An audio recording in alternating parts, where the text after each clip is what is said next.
A 9 News investigation has revealed a dramatic rise in the number of South Australian drivers blowing all of their demerit points and placing their licences and jobs at risk. The increase coincides with the introduction of more speed cameras across the state, but the state government is making no apologies.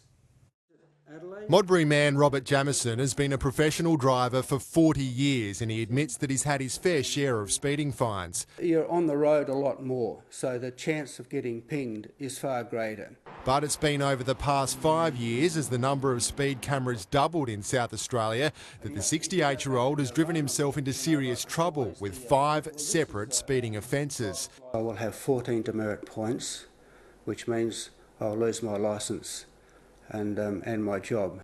Mr Jameson has already chosen to leave his job as a minibus driver, which often involved driving disabled children to school. I'd hope to work until at least 70 or maybe 72, 73, but the stress is too much and I figure I'll just resign. And his story is not uncommon. The number of South Australians exceeding their 12 demerit points has doubled in the past 3 years. More than 9,000 reached the limit last financial year, compared to just 4,500 in 2011-12. Owen Godfrey from the No Speed Cameras Party says the state government's pursuit of speed camera revenue is to blame.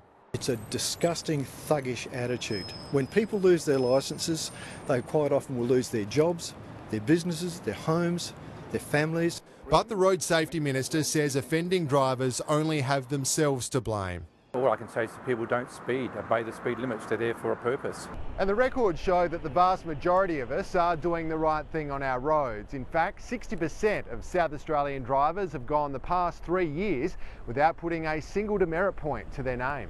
We need to just get the message across to that small number of people that speeding is not a good thing. Robert Jameson is challenging his most recent fines in the hope of keeping his licence. Ben Avery, 9 News.